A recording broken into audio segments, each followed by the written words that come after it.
Savez-vous que la diaspora travaille contre les intérêts du continent africain bien souvent?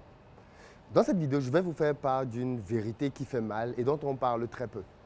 Le rôle de la diaspora qui n'est absolument pas passif. Vous savez, dans la vie, soit on travaille pour construire quelque chose, soit on travaille pour détruire quelque chose. Et malheureusement, j'ai fait le constat amer de ce que beaucoup d'entre nous dans la diaspora, malheureusement, nous travaillons pour détruire le continent africain.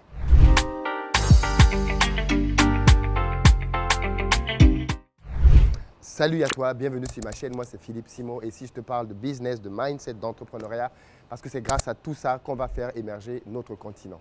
Donc, si toi aussi tu veux faire partie de cette belle aventure, tu t'abonnes à cette chaîne, tu actives la cloche des notifications pour ne manquer aucune de nos vidéos comme celle-ci. Pour ceux d'entre vous qui sont en Côte d'Ivoire ou alors qui allent arriver très prochainement à Abidjan, j'ai créé une société de location de voitures. Vous avez le numéro en bas qui vous permet de réserver le véhicule dont vous avez besoin, que ce soit une citadine, un SUV ou même un pick-up en fonction de votre budget. Nous avons ce qu'il vous faut afin de sécuriser vos déplacements sur le territoire ivoirien. Alors aujourd'hui, je veux parler avec vous d'une thématique qui m'a inspiré par une conversation que j'ai eue avec une personnalité très importante d'un État africain que je tairai ici parce que bien évidemment, la seule évocation de son poste vous permettra de voir de qui il s'agit. Et pendant la discussion, je me suis présenté parce qu'il était question pour moi de promouvoir le prochain Back to Africa 2023 et d'inviter cet État-là à participer à l'événement.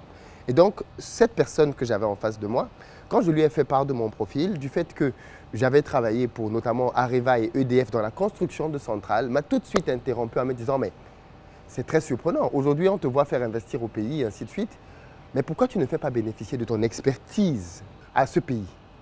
Pourquoi tu ne fais pas bénéficier de ton savoir technique pour permettre à ce pays de pouvoir se développer? On a beaucoup de prestataires ici qui viennent pour travailler pour la construction d'infrastructures dans le domaine de l'énergie, la construction de centrales notamment. Et malheureusement, on a très peu d'Africains qui viennent avec des boîtes proposer des solutions techniques. Donc du coup, on se retrouve avec des prestataires chinois, européens, mais on n'a pas d'alternative africaine. Donc ça pourrait être une très bonne chose que tu viennes créer un cabinet qui va apporter ton expérience et ton expertise dans ce domaine.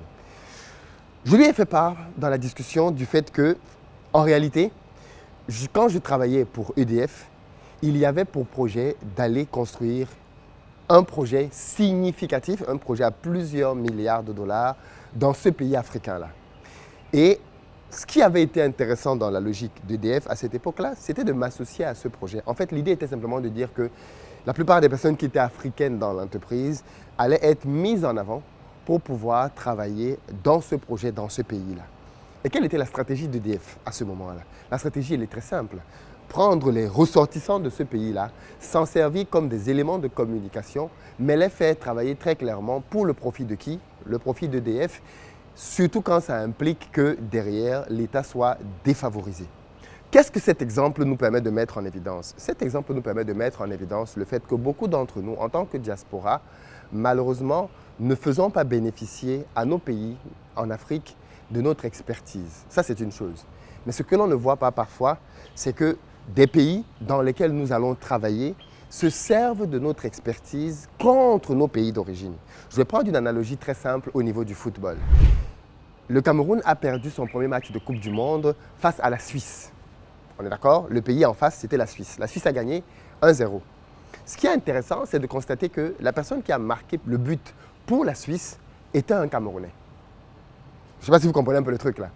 Le Cameroun perd un match de Coupe du Monde et la personne qui a marqué le but dans l'équipe de Suisse, ce n'est pas quelqu'un qui est né et a grandi en Suisse. Non, je ne parle pas de ses afro-descendants. Non, c'est quelqu'un qui est né, a grandi au Cameroun, qui à un moment donné, pour diverses raisons, s'est expatrié en Suisse et a décidé, au moment où il fallait choisir sa nationalité sportive, de représenter plutôt la Suisse.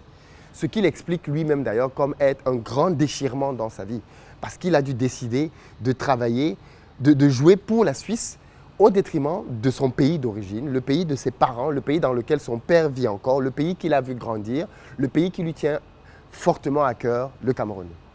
Et je pense que ce match de foot est une illustration parfaite de quelque chose que l'on n'a pas tendance à voir.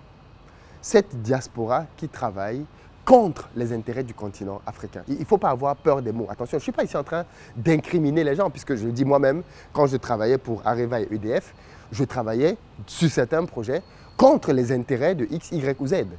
Mais ce qui est pertinent, c'est de voir que, en tant que diaspora, tu peux être finalement utilisé pour être une figure de pro. Pour revenir à l'exemple que je prenais tout à l'heure, figurez-vous que quand l'entreprise EDF a voulu lancer ce projet de centrale-là, elle a pris le soin de regarder dans les effectifs qui pouvait faire partie de l'équipe qui allait travailler sur ce projet-là. Et elle a donc pris le soin de sélectionner des personnes qui lui semblaient être des personnes fidèles à l'entreprise et qui allaient représenter les intérêts de l'entreprise, même si ça implique que ces personnes allaient travailler contre les intérêts de leur pays d'origine. Et c'est de ça dont je parle. Cette diaspora donc qui travaille contre les intérêts du continent africain. Mais comment on fait donc pour en arriver là? Comment on fait pour que des gens qui ont un savoir certain se retrouvent à le mettre à disposition de personnes qui luttent dans le sens contraire des intérêts de leur pays d'origine? Comment on fait? Parce que c'est facile de venir maintenant et d'accuser Brel Mbolo et de dire oui, c'est un traître. J'ai même vu des messages passer en disant qu'il ne doit plus venir au Cameroun, qu'il a trahi son pays, il est allé marquer pour la Suisse, ainsi de suite. Mais je trouve que si on prend le problème de ce côté-là, on est dans une solution de facilité. Il faut aussi se poser la question de savoir pourquoi d'autres pays ne perdent pas leur diaspora. Pourquoi d'autres pays dans le monde, prenons un autre cas de figure, Weah. Vous imaginez, Timothée Weah, c'est le fils de George Weah. George Weah, c'est le seul Africain qui a gagné un ballon d'or, mais surtout, c'est aujourd'hui le président de la République du Libéria.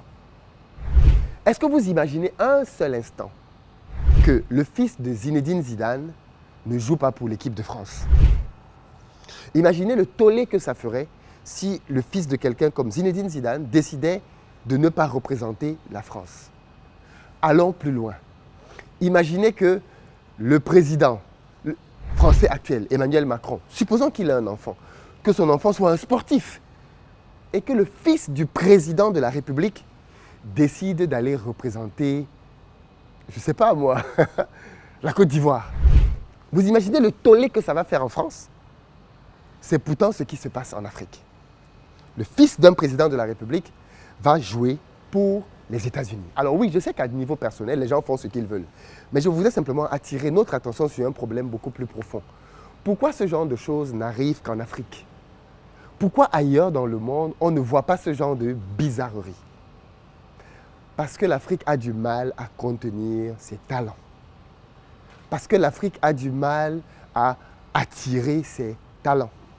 Il y a une grosse perte de cerveau en Afrique dont on parle très peu. Beaucoup de personnes qui quittent le continent africain pour aller travailler ailleurs développent quelque chose de très dangereux. C'est la haine ou parfois le mépris du continent africain.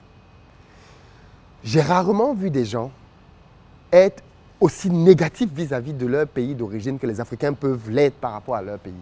Tu peux décider que ta vie va se dérouler en Suisse désormais.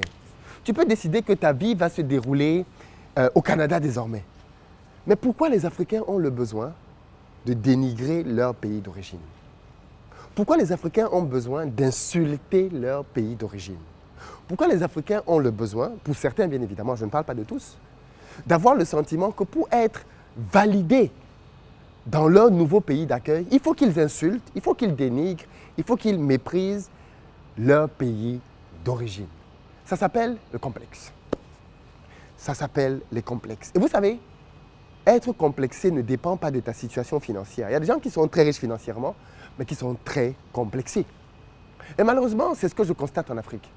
Des gens qui ont un certain niveau de vie, ont même un certain niveau d'éducation, mais ont développé vis-à-vis de l'Afrique beaucoup de mépris. Et ce qui fait que tout ce qui sort de leur bouche, tout ce qui sort de leur expression vis-à-vis de l'Afrique est purement et simplement négatif. Et on est d'accord qu'on ne développera rien. On ne développera rien, on ne bâtira jamais rien du tout en Afrique tant que nous-mêmes, nous voyons et percevons notre continent ainsi. Il y a un double travail à faire. Il y a un travail dans nos pays africains qui doit être fait pour pouvoir mieux valoriser le continent africain. Mais il y a aussi un travail qui doit être fait de la part de la diaspora pour combattre les complexes, pour que les Africains arrêtent d'être complexés. Ce n'est pas parce que tu es allé vivre en France, aux États-Unis, au Canada, que ça veut dire que ton pays est devenu le pire endroit du monde, que tu dois insulter de la pire des manières possibles.